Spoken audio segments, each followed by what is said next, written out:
Sponsored by the Big 98, Nashville's #1 for new country and the home of the Bobby Bones Show.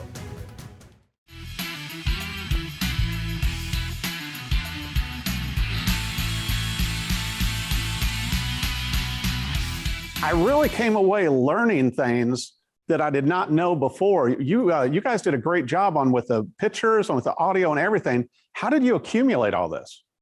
That's so awesome to hear that, you were able to pick up some knowledge from this. Basically, this particular documentary is a little different than others, but I was able to, there's an existing documentary by a very talented filmmaker and photographer, Ron Sobel, who did a documentary in 2012-13 called Randy Rhoads, The Quiet Riot Years. He never really released it except for on DVD. And I was able to license a lot of footage from that was really the blueprint for building the rest.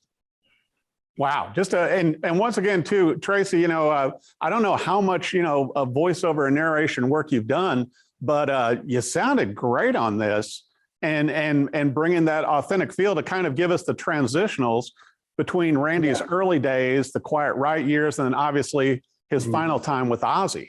But using my real voice, having a coach and then really being passionate about the subject, I think really makes it at least feel authentic. It wasn't an easy thing to do, that's for sure, but it's awesome. To be able to tell Randy's story with my voice, it's the ultimate honor I could have as a guitar player. Well, I've got to ask you too, Tracii, once again, as a guitarist and singer-songwriter yourself, it's like, did you come away out of this documentary as well, learning some things? Because, once again, seeing Kevin Dubrow, it's like, and I knew him from when I was in Vegas and stuff. And, and obviously Rudy Sarzo has been on our show before. It's just, it seems like a lot of this audio and stuff, it really gave you some insights into Randy that you didn't have before. Yeah, for me, no, because I have been obsessed with Randy Rhoads since I was 16 years old, and I played with all those guys. I played with Benelli, I played with Kevin, I was in a band with Rudy for a year and a half. And a lot of that conversation is Randy Rhoads, right? I'm hanging out, with these guys, and I'm like, so, anyways, Randy, I'm friends with Kathy and Kelly, his brother and sister. And, I feel like I know Randy, although I never met him, but that has always been the case with me through that music, through that powerful emotional sound that he creates. And it lives on and on and on and on. And that's kind of the proof. And when I got, the communication to do this, there's no way I was not going to do this. To back up your original question to me, it's not so much what I took away or learned from it as being the voice that's telling the story, because I do know the story, right? But I think for somebody, who's really into Randy, but, hasn't dug deep. And, I think that a lot of the Quiet Riot stuff is really eye-opening, and I think that it really brings through his personality as just a great human being. And, people don't really get to know musicians that well, on any level, especially iconic guys like Randy Rhoads. He's just, wow. He's like, to me, he's like a Pegasus unicorn dragon, kind of human. So if nothing else, it really humanizes him, and makes people be able to relate to him on, that late teens, early 20s, emotional level, which is really important. And I think it's really important for people en masse to get to know him that way, to really, keep his legacy rolling forward and celebrating his greatness as a human and as a musician. One of the interesting things I found in the documentary was the band dynamic, to where, and I think, it's like everybody has a slightly different version because they have their perspective. And to me, that is so much a band. Because it's like, and I think being able to bring that across in the documentary from these people saying that here's what I thought Randy was doing. And when Randy came back to play with Quiet Riot and when he was out with Ozzy, they're all slightly different versions, but they're also their own and they're real people, saying it during the documentary, like you said, and keeping Randy alive, but also humanizing him. Yeah, one thing that really sticks out for me, and I know Drew Forsythe, and he's a very direct person, and he's a successful business owner, and that's how I know him. He owned Studio D in Burbank, California, and I spent some time with him, really direct. But one of the things that struck me was when he said that when Randy went out to play with Ozzy, that Randy didn't even tell him, and I could tell his feelings are kind of hurt, by that. But, at the same time, Randy was 23 years old, and it's like a whirlwind. And it's, I highly doubt, Randy's like, oh, I'm not going to tell Drew, Right.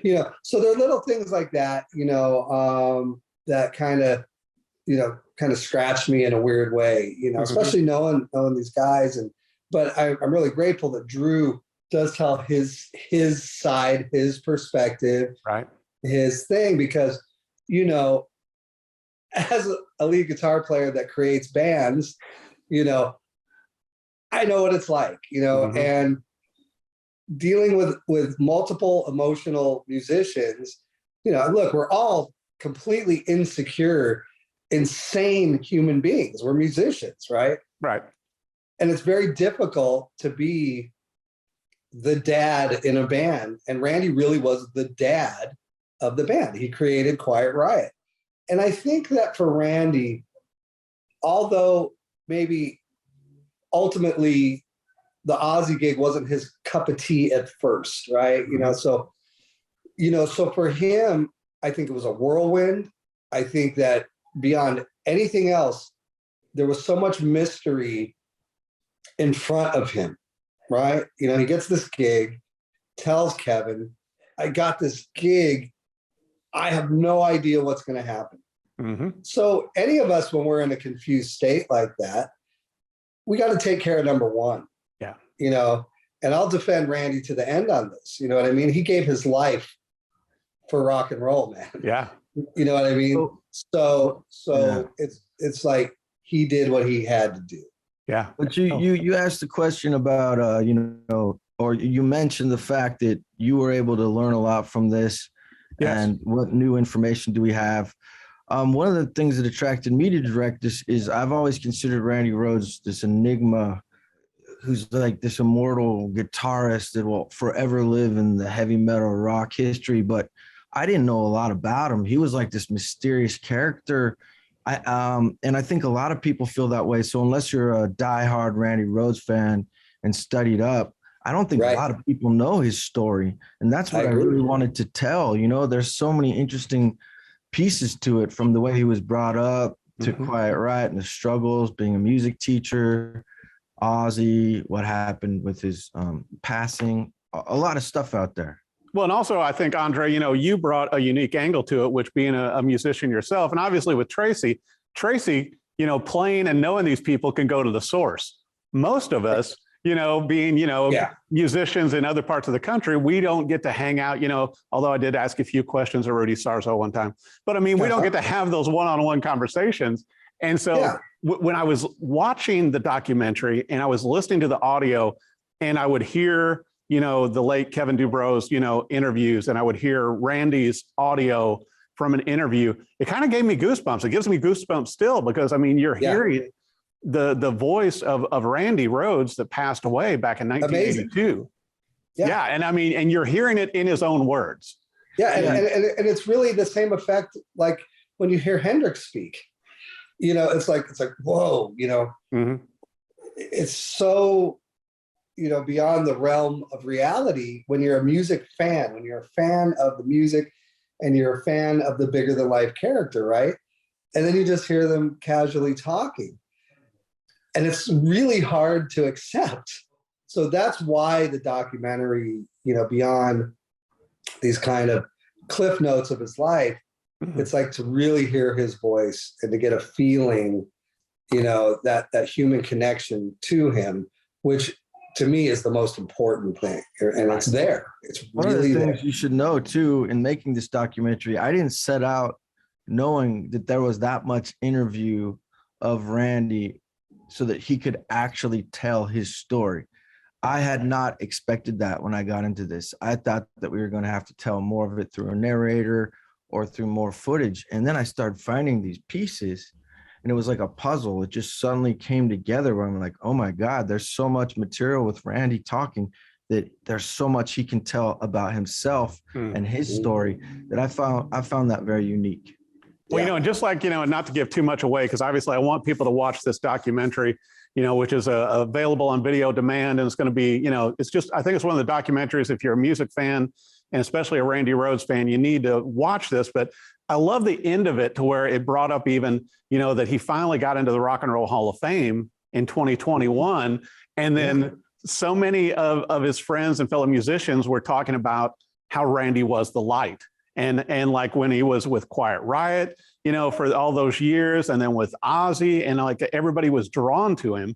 And I think kind of as Tracii alluded to, people are still drawn to him today. I mean, you know, when you see the images on Guitar Magazine, and one of the, you know, still considered one of the greatest guitarists of our time. That's right.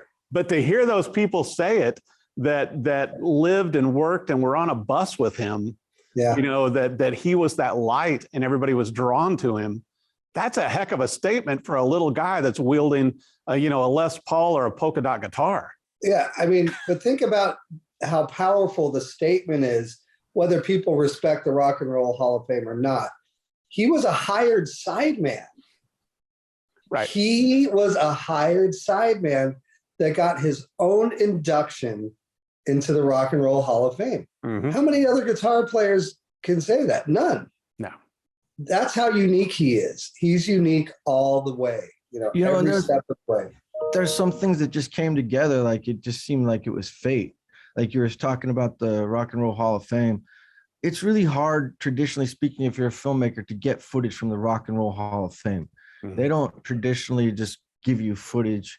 And I had just done this World War II submarine movie in Ohio, where right next to where their museum is. And it was just because I had done this in Cleveland, I made a connection there who connected me directly to the people that run that. And that's how I got that footage. And it was just, as Drew would say, dumb luck. Again, like I said, one of the reasons that I was so intrigued with this is I didn't know the story of Randy Rhoads. I mean, I knew the albums with Ozzy he did, and that he was Quiet Riot's earlier guitarist. But for some reason, I don't know why, I feel like his legacy has been buried a little bit. I hate to say it, but I really do. So I want to get out there a better understanding of the Rhoads legacy, his accomplishments, also his work ethic, his upbringing with having being brought up in a music school, and the trials and tribulations of being in Quiet Riot and not getting signed. Right. And also his huge stamp on establishing Ozzy's career. That's what. No doubt. And once again, that was interesting too, because once again, you know, prepping for the show, I did a lot of research, and you've got, you know, Ozzy's version of how he hired Randy, and then you've got Randy's version. And then once again, Tracii, you've got other musicians' versions, and it's like going, okay, well, the truth is somewhere around in there. Yeah. I mean, the bottom line is they were in the same room at the same time, and Ozzy saw the light. Right. It's as simple as that. You know, it didn't matter what Randy would have played, anything. Ozzy knew, and Ozzy's hasn't had, you know, an accidental successful career. You know, he's the real deal. He's the real article, you know. So for him to go, you know, and have Sabbath and then have the success with Randy, you know, it makes a lot of sense. You know, I know there's a website up and everything, and it's you know, the documentary is up on video on demand. There's going to be more releases, I think, you know, later on this summer and everything. Where should our viewers go to make sure they stay in tune with everything with Randy Rhoads, Reflections of a Guitar Icon? Well, right now it just got released a couple of days ago, more or less. So right now, you know, I'd really suggest you go to Vudu, iTunes, Amazon. You can purchase or rent the documentary there. Mostly all the digital outlets, but I know it's up there, and check it out. I think it's going to be worth your time. Well, I'll tell you what, I think it's an incredible documentary, an incredible tribute to Randy Rhoads. Randy Rhoads, Reflections of a Guitar Icon. Tracii Guns and Andre Relis, thank you both for coming on the show. And, you know, this is one of those documentaries I think people are going to want to watch and listen to again and again. Thank you so much for having us. Thanks, brother. Sponsored by the Big 98, Nashville's #1 for new country and the home of the Bobby Bones Show.